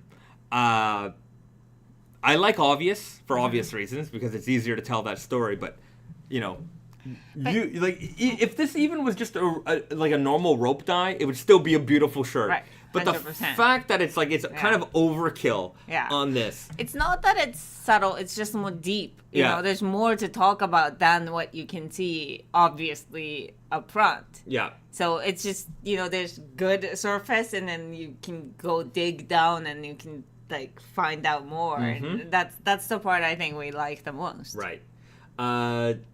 BD writes, likes cost 0. Go treat yourself to one quality tap of the button. That's true. That is true. That always the wise one. BD, the producer, the wise man. Likes are free, right? This shirt might not be free, but likes are free. We give those away like candy. So please do yourself a favor. Hit the like button. Take a like for yourself. Tell your friends. Call your mother, your wife, brother, sister, mother, grandmother. Tell everybody in your family to tune in to the Naked and Famous Denim live stream right here, streaming on YouTube every Friday, practically every Friday at 7 p.m. Eastern, and to hit that like button. And it'll definitely make their day. Whether or not they are interested in denim, they might just find the calming sound of my voice, enjoyable to listen to while they do other things. But yeah, that's my short elevator pitch for the reasons to like and share and tell your friends and family about this live stream. And I hope that message resonates with you. Okay. Mila Kardashian. Maybe one of the Kardashians. Sounds like it. Good to see you. Nice for you to take time away from your very popular program to join us here on the live stream. I just ordered the turmeric Selvedge Easy Guys. Can't wait. Well, I can't wait for you to enjoy them and for them to be featured prominently on your highly rated program. I've never seen that show before. Me neither. Is it still going on? Yeah, I've seen clips. Sometimes on YouTube there's like little meme clips of that show. But I don't think I've ever watched an entire episode, let alone 5 minutes of it. Yeah. I don't have TV. Yeah. I never had TV. Sorry. I have heard of your show before, but... your success is amazing. Yes. Good job. Joy Decay about this particular fabric. Will that fabric come in a zip chore coat? No, it's only going to be available in the overshirt here. Nemue writes, any indigo by black or very dark indigo denim planned for fall winter 24? Yes. There's the Deep Sea Selvedge. The Deep Sea Selvedge, which is going to be a fabric rinsed, so think of the same sense as the Ocean's Edge, indigo by black denim. So raw denim without the starch, but it still has that heft to it, coming very soon. So that's going to be the indigo by black option coming for fall winter 24. We also have an interesting Indigo by Black option coming for Spring Summer 25. And it's going to be a light blue, kind of similar to like the left-hand twill sky blue edition by Black Weft. So we're marrying the light and the dark together to make a very interesting. You'll see it when you'll see it soon. I don't have a photo of it here, but you'll see it soon. We'll preview it. A very, very interesting denim because you really don't see light blue denim paired with a black weft. So what it does is kind of gives the light denim a dark undertone, and as light denim fades, it gets very light. But when you have that black weft, it makes the contrast really pop. So I'm interested to see how this denim is going to fade. I think a lot of people are going to like it. So there's some Indigo by Black options in the pipeline for you there. I think I have some little teaser photos from Spring Summer 25. If you followed us on Instagram, I shared these on our story. So those photos have since dissolved. But we're going to go over them again right here so you guys can see some of the action that's coming for Spring Summer 25. And also, you should follow us on Instagram. So let's see it right here. This is the leather patch for the new Peace and Love. Love and Peace. Love and Peace. Love and Peace. It's got both. Love and Peace Selvedge. Hold on. There's the Selvedge edge for it. Peace, love, love and peace together at last on the Selvedge ID here. You can see that it's woven right into the Selvedge ID. It is woven during the regular denim weaving process. It doesn't happen later on the fabric. It happens as the fabric is being woven. You got the little peace sign here in peace. You got the little heart there on love. So we're taking the vulgar Selvedge and giving peace a chance. We're giving love a chance, putting those together, putting a positive message out in the world with the peace and love and peace. Love and peace. Love and peace. It drives me nuts. It drives Risa nuts, which is why everybody goes both ways. Okay, don't go both ways. Only go one ways, and that's the Risa ways. And you can see this beautiful leather patch, a hippy dippy sort of version of our tragic blonde here, beautifully embossed in this natural veg tan leather. So we're going for it, and we're putting a positive spin on the vulgar Selvedge. So if you're a fan of the vulgar, it's the same base fabric, so you know what to expect in terms of fading, but now you've got some positive messages here on the Selvedge ID. And of course, this will also appear on the coin pocket. You're either going to get peace or you're going to get love on the coin pocket. And of course, we have a lot of love here for Snowy. Don't show your butt on the internet. That's not this kind of channel. Good boy. So that's one of several very cool pieces dropping for Spring Summer 25. Yeah. Next, you guys, we just showed this off. So this is the all-natural Ecru Foxfibre. Let's get a closer look at that Selvedge ID here. All white with that brown stitching, and that brown, of course, is coming from that Foxfibre yarn.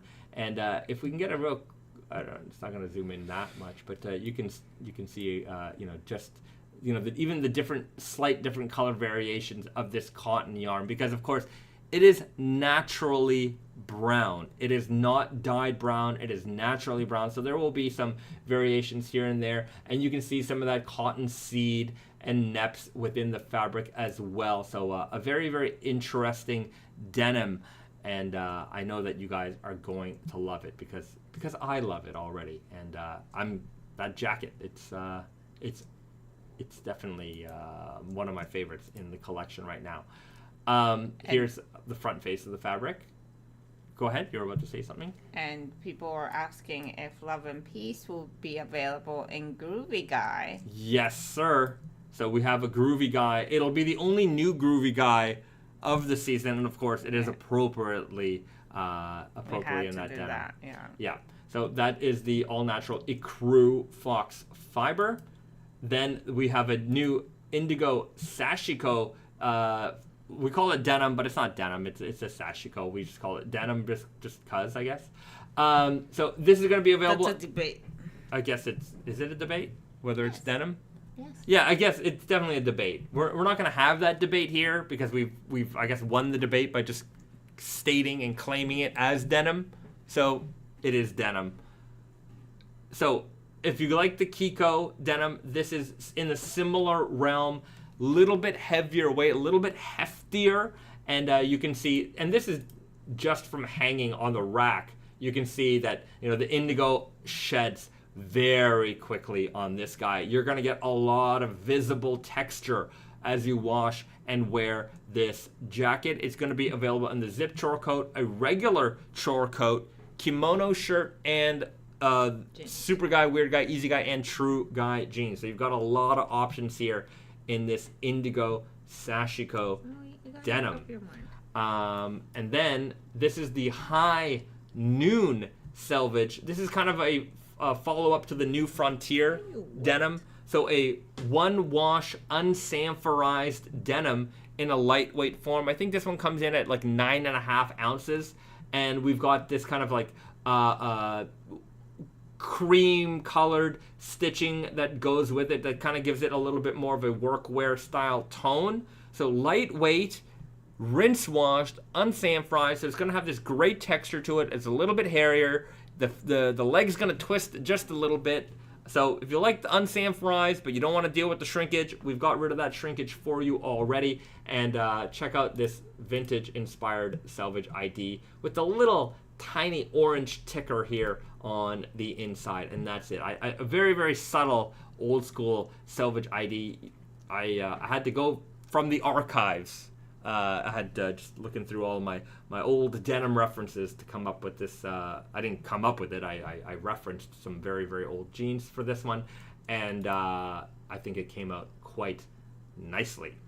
And then I think I have a texture shot of it here. So this is the front face of the fabric. You can see it's got a great texture to it, kind of bumpy and irregular, but also very drapey. There's like almost no structure to this denim. When you put it on, it is just going to feel like a loose blanket, kind of, so to speak. So very comfortable and easy to wear. Definitely a great summer jean. No break in time at all. Wear them, enjoy them, and yeah, just a beautiful fabric overall. Next up, I think a lot of people have been waiting for this one. Again, this you see here, this is in denim jacket form, the Indigo Frankenstein Revival denim. So, left-hand twill, right-hand twill, alternating twill, big slub, Japanese Selvedge denim. Not Selvedge. Sorry, not Selvedge, but not Selvedge, because you can't make this in Selvedge. Not anti-skewed, so there's a lot of stuff going on here with this fabric. Super textured, and of course, if you've been a Naked and Famous Denim fan since day one, you know about the Frankenstein denim. We just did the undyed Frankenstein denim to kind of see where the world was at with the Frankenstein, and we kind of felt that people wanted that indigo guy back, so we're bringing it back here in its original form. As far as the fabric, I would say that the only difference between the original Frankenstein denim and this one is that now it's going to be available in a contrasting thread. The original had a tonal thread, so a little bit more, it looks a little bit more like, I would say, classic jeans with the tonal thread on this one. So Indigo Frankenstein is back. Expect tons of fading potential with this one. Then this is the Workforce Selvedge. I think I have a better, here's another shot of it. Let's get close. Mid blue, lighter weight. I think this one comes in at around 11 ounces. Just under 11. And you've got this great contrast stitching here, like a nice stark white weft. It's a mix of like a Western blue jean and a workwear blue jean in one. Very, very neppy textured. Here you see it in the chore coat. At least the teaser photo here is in the chore coat. Look at that beautiful blue Selvedge ID here as well. And yeah, just a great neppy denim. So if you're looking for something with a lot of nep characteristics, this is going to be the one to look for. So yeah, the color is amazing too. Yeah. I think this is my favorite fabric from the new spring summer 25. So a couple of previews here for you. The Workforce Selvedge. We had the all natural Foxfibre, the Peace and Love, The Love and Peace. I'm going to keep saying peace and love. Then we should change back. No, I'm not going to do that. I'm just going to annoy you. And Indigo Sashiko, Love and Peace. Love and Peace. Love, love, love, love. Love and Peace. You got it. The High Noon Selvedge. A lot of great fabrics coming for spring, summer 25. It's a ways away. But you guys are going to be the first ones to know about it. So expect more previews. When we go to Montreal, we'll have access to all the samples. And, of course, we'll be showing off more of the Fall-Winter 24 items as well. And, yeah, we'll have a good time when we're there. A lot of denim to show off. We're going to have a bunch of hangouts. It's going to be great. It's going to be great. Stephen Kopelkamp writes, it's denim enough for me. I guess in reference to the Sashiko. That's true. John Chan writes, wow, spring, summer 25 can't come soon enough. Need to start saving now. It'll be sooner than you realize, that spring, summer 25 collection. Before that, we're going to have the fall, which is also a very, very, very strong collection. Season. Stephen Kopelkamp, Fall Winter is going to be a banger.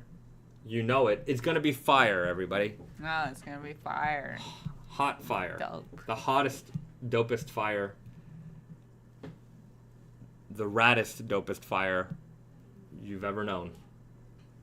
There you go. And that's coming from Jesus himself, so you know it's going to be true. Shang Style, when is a full preview video coming out? Looking forward to check out the fabrics in motion with high resolution. The fall winter preview video will drop probably within the next 2 weeks. Whatever. Yeah, within the next 2 weeks. It's been shot, but yeah, it's coming soon. Snowy, you want to take a seat on my lap, maybe? There you go. That's a good boy. Okay. Chris Lauren writes, any updates on the Foxfibre work shirt? No updates on it, just that it's in the pipeline. It's coming. So yeah. Okay. Maison Brando, I am once again begging you guys to make a reversible jean. Technically, all the jeans are reversible. All of our clothes are reversible. You can wear them frontwards or backwards, Not inside out, functionally or not reversible. inside out. Functionally, yeah, you definitely lose function with it. But if you want to go crisscross style, remember crisscross? Do you guys remember crisscross? Am I the only one? They'll make you jump. Let's pull them up. This was definitely where are we? This album cover. Why don't you show it in like a view image? Let's go. Biggity Bam. Let's go. Boom. Wear everything backwards. It just works. Backwards loose baggy jeans. I guess their shoes are on properly. That would be hard to wear backwards. Although you might have their left and right feet on the opposite feet. Maybe. You know. Just to make sure you're uncomfortable enough. So give this a try if you want. It worked for crisscross. It might work for you as well. Stephen Kopelkamp, jump. Daddy Mac will make ya jump. Chris Karras writes, not denim related, Wonder Looper live stream soon. Just pay attention to the newsletter. We'll announce something soon. Okay. James and Keating, I can't remember how long ago it was, but in a preview a while ago, you talked about denim that was half indigo, half black. Did that get scrapped? That's been made twice already. What? Got the Colorblock jeans. Oh, right. I think maybe that's what you're talking about. Is that what you're talking about? Like the one we did for Macus, for example? Like the gradient denim? Well, no, that wasn't indigo. That was... No, I'm talking about Colorblock denim. the right. and Black, like a... black panels Yeah, and indigo panels. I forgot which one. I think the front was indigo and then back was black. Yeah, we did an indigo power stretch version of it. Indigo power stretch on the front, black power stretch on the back, and then we did like a... Like 100% cotton. Yeah, like, I think 100% cotton. Yeah, it was like indigo Selvedge on the front and maybe solid black Selvedge on the back, something like that. That was a long time ago. Yeah, we've made them... Probably it was cool. Like I'm not gonna say it wasn't cool, but it wasn't the best selling jeans. Who could that be? Is it the fire people? Is it delivery people?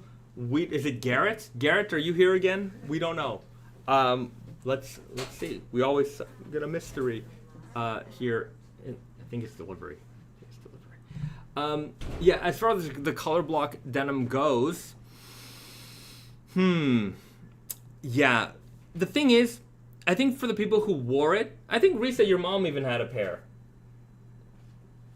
I'm pretty sure you had a pair. Yeah, everyone who had them wore them. They got complimented on them a lot. I remember Brandon wore them a lot, and they got complimented. It's just that they didn't sell very well.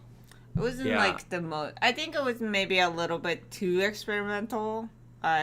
It's a little not daily drivery, and although I mean it's very it's not that definitely in your face. Yeah, it's more subtle when you have it on than when you see it on the rack. But it's not my favorite combo just because it's always a hard sell.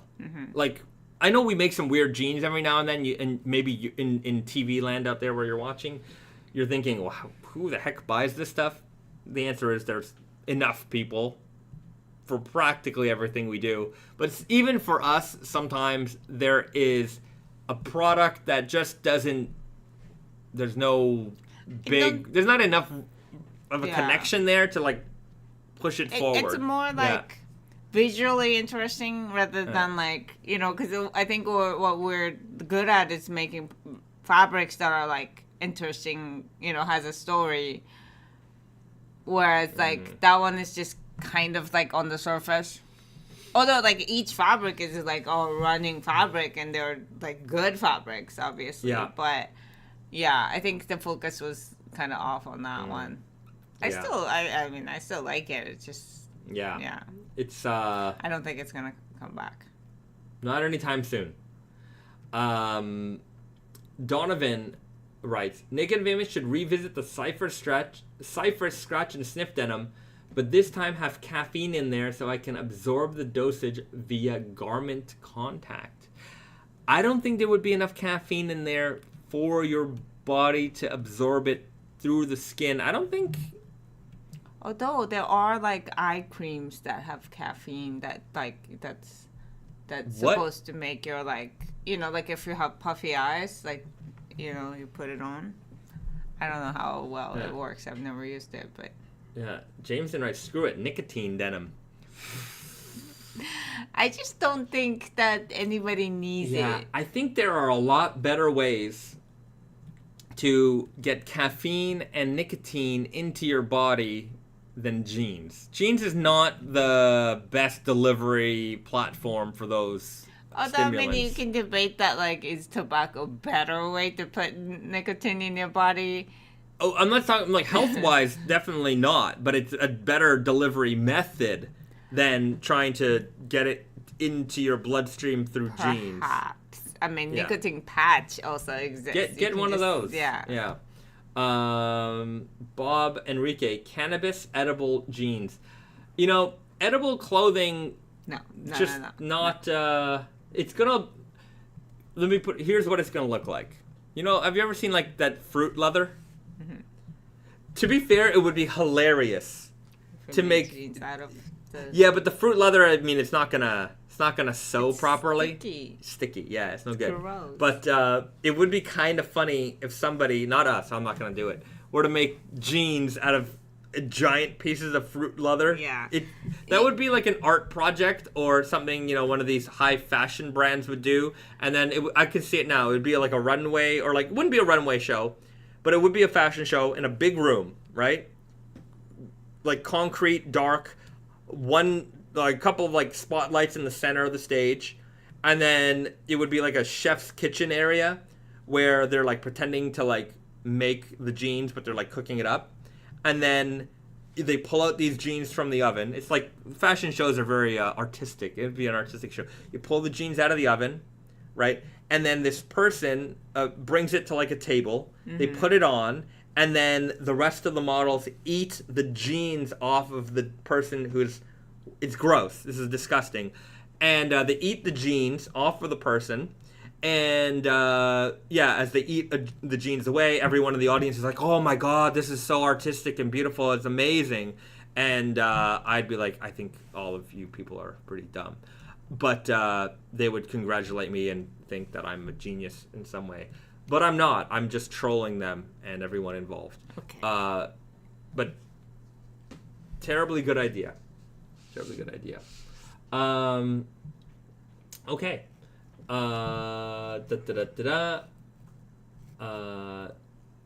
Ez Mouse writes, make an Ecru work apron and call it the Naked Apron. Yeah, I could see that. Okay. Foxfibre work shirt, please. Yes, it's coming. You got it. It's coming. Bob Enrique, there's something like clothes that dissolves in water and they soak the models. There's something like clothes that dissolves in water and they... Yeah, I don't know. I just don't see edible or dissolving clothes as just a great business model. Wow. Yeah. Wow. Beautiful commentary on consumerism. I'll buy it for $20,000. At Art Basel, we could do it. Mm-hmm. Just the bigger the price, the more prolific the artwork. Brainish writes, stimulant via pants doesn't sound right. Yeah. What if it stimulates the wrong parts? You don't want that. Just a. So how it works? That it's like just targeted. Whatever it touches. It works in areas? I think so. I think that's the way it all goes down. BD writes, liquid or solid snack time today? Risa, what do we got? Liquid. So let's... Yeah. Okay, go ahead. No, I said let's do it. Yeah. Let's liquefy. It's not our usual level of excitement, I don't think. Okay. It's definitely something new, a new product that we found here in Japan. Of course, new products are always hitting the shelves here in Japanland, and every time we see something new that is not, how can I say it, not gross, although sometimes the gross stuff does make good content. And there's not a lot of gross stuff, to be fair. But this did look like an interesting product, and we knew we had to try it. So anytime we see something new, we buy it, and we want to share it with you guys, our experiences with it here on the Naked Famous Denim live stream, the greatest live stream in the history of all live streams. Before we get into snack time, Risa's down with... I'm done with the gross snack time, because it's like the last time we did that, it was the beef tongue. Beef tongue soda, and I'm just not going to do that. Correct. Never again. We're not going to do that again. But what you guys should do, if you haven't done it already, is hit that like button before we jump into this beautiful soda that we got here, which isn't gross. It actually should be good, but it is an odd combination of things. What do we got, Risa? It's Cabernet, so it's the blue, purple grapes that they use to make wine with, I'm assuming, and blood orange. So it's a premium mix of basically grape juice and orange juice, but blood orange. But there's a green grape here too. Oh, maybe. Although, yeah, there's Cabernet. Oh, okay. I don't know how that works. Cabernet too, but I feel like it's mostly purple. Yeah, it's definitely mostly purple. Yeah, from this photo. Right. So premium soda. Yeah, and this series is like a more flavorful soda. It's got like a lot of flavor. So okay. Cabernet Sauvignon juice. Okay. and blood orange juice with what do you call that, like carbonation that is like smaller bubbles, not like a strong carbonation? Just a smaller, Is there small no bubble word for carb. it? I don't think there's a particular word for it. Yeah. Okay, so I'm supposed to slowly Mix do it. this, yeah, and then All right. Not too. I'm excited about this. Yeah. I think it's good. Kenny Ingram writes, no alcohol. No alcohol in this one. And James F. writes, Beza, do you know Garrett that does the videos on the Tate and Yoko channel? I sure do. Yes, we know I Garrett. sure do. I edit all those videos, and I know Garrett quite well. Good. He's a good man. He's a good. Don't tell him I said that, but he's a good guy. Why wouldn't you want him to know that? Why wouldn't you tell? Anyhow, yeah, don't tell him. It might boost his ego. He has no ego because he's a good guy. But don't tell him I said that. It's gonna be a running gag. All right. So this is it. The premium Mitsuya cider Cabernet Sauvignon juice mixed with blood orange. Fancy. This is a fancy drink in a fancy cup. Pinkies up. Right? Because we're just gonna be fancy. The smell is good. The taste is. The smell. It doesn't taste like grape and orange mix. It tastes either like grape or orange. Yeah, I got the smell of grape juice, but the taste of blood orange juice. Like it. But then if somebody tells you that it's a grape juice, and it's like, oh, okay, it's a grape juice. You know what I mean? It's like it could be either. I have to say that this little slash in between is accurate because it does kind of taste like either. You would be confused if you drank this. You'd be like, what does this taste like? I feel like you would get like... The aftertaste is more blood orange, I find. If somebody just gave you this and then drink it, I would be like... Or like better yet, if I didn't see the color, I think I would either have said, oh, it's a grape soda, or, oh, it's an orange soda. Although it's definitely more blood orange than orange. Definitely more blood orange than orange. Yeah. But then I wouldn't think that it's a mix. I can be convinced either way, but I would feel like I would have said like one or the other. Right. If that makes any sense.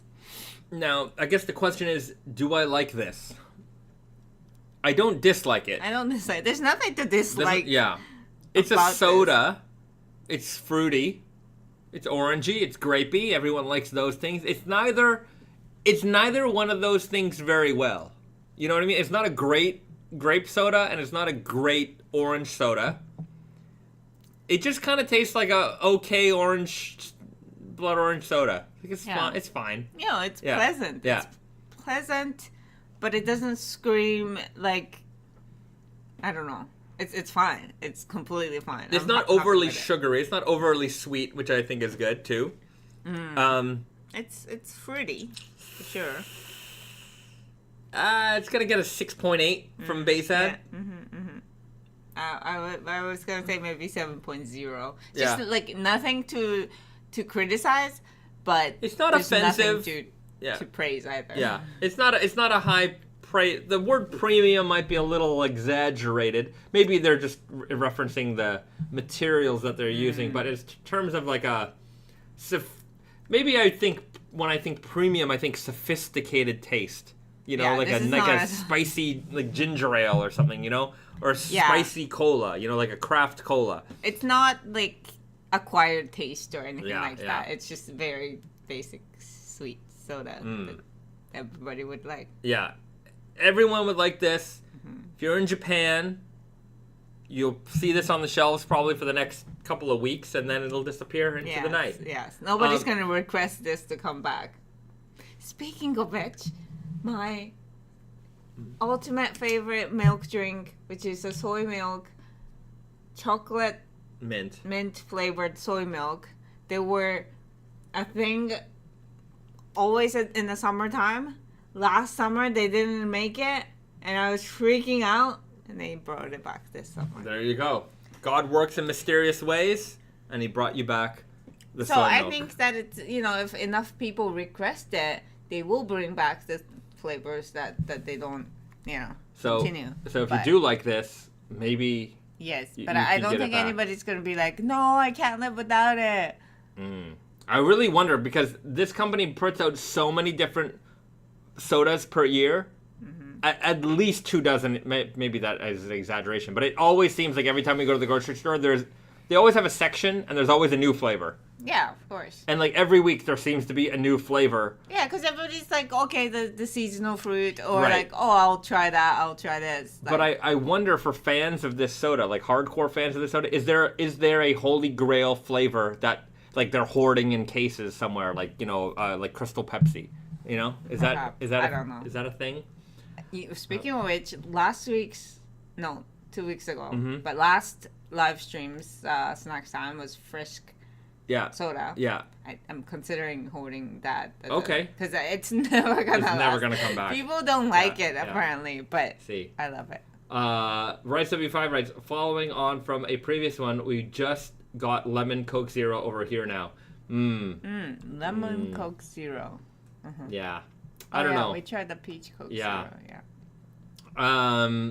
That seems so There's ordinary. a lemon Pepsi 0 calorie Yeah. that's been hanging around here for a while. But like lemon Coke is a thing, right? Like it's not. It's not so not. rare. It's not my favorite kind of Coke. No. Yes, Yeah. but I mean, it's like kind of like, people know about it. Yeah. It's not so weird. Yeah. I feel. Jerry Decay writes, I need to go to Japan. I have to see if I can get a passport, though.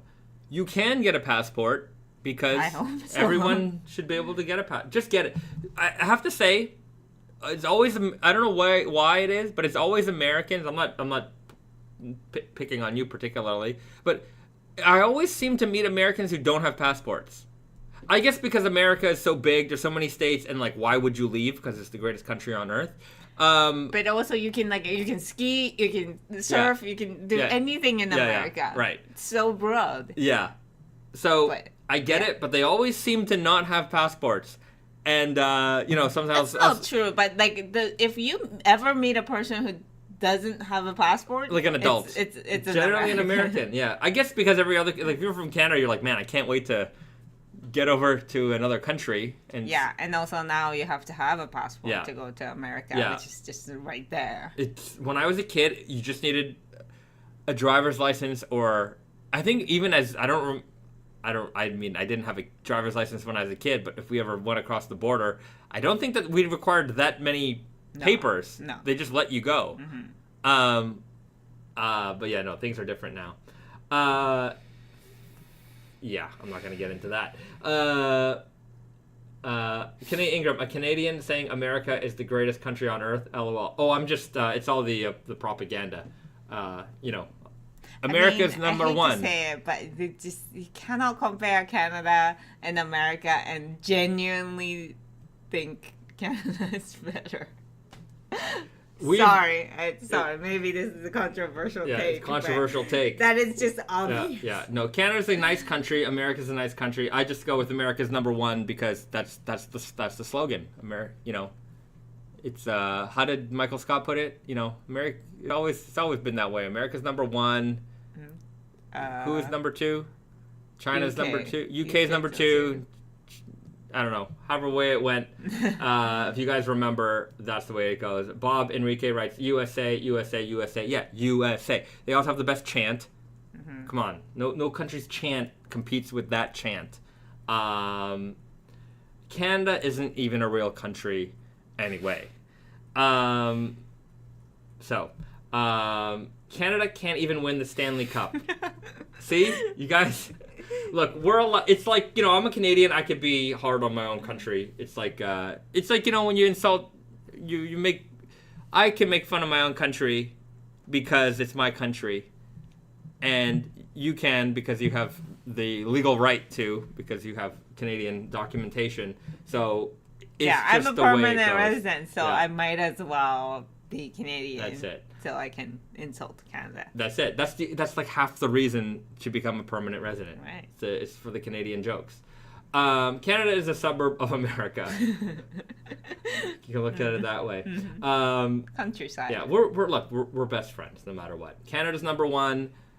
Canada's number one. USA is number one. And according to the Iron Sheik, God bless you, Mr. Iron Sheik, Mr. Kazra, Iran number one. America hak tui. That's the way it went. You have to be of a certain age and appreciation of the Iron Sheik. That was 10 out of 10 level heel level. Like, there was no better foreign bad guy than the Iron Sheik, and he really knew how to rile up an American crowd. I'll tell you that. If you guys don't know who the Iron Sheik is, after this video, look him up. In my top 10 favorite wrestlers, he's in there, just for his evilness and his promos. He really knew how to make a crowd go nuts, and yeah, what can I say?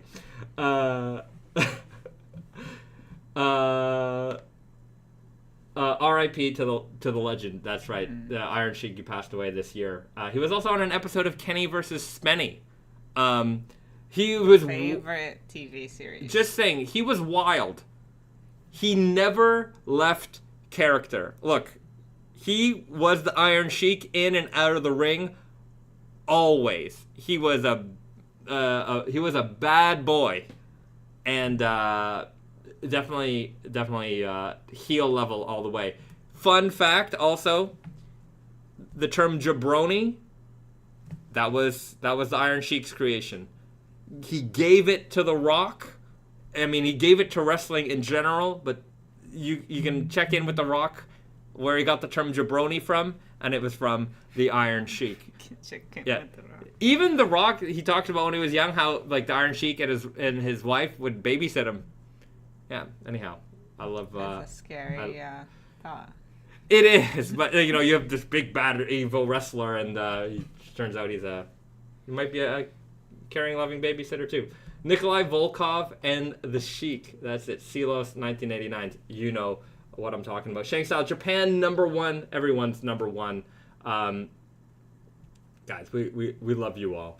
There's a lot of Haktui references here. Yeah, that seemed to make the rounds on. I thought I only know that context, so it's like, oh no, it's like, why are you randomly saying that? Yeah, it just came out because it was perfect timing. But what can I say?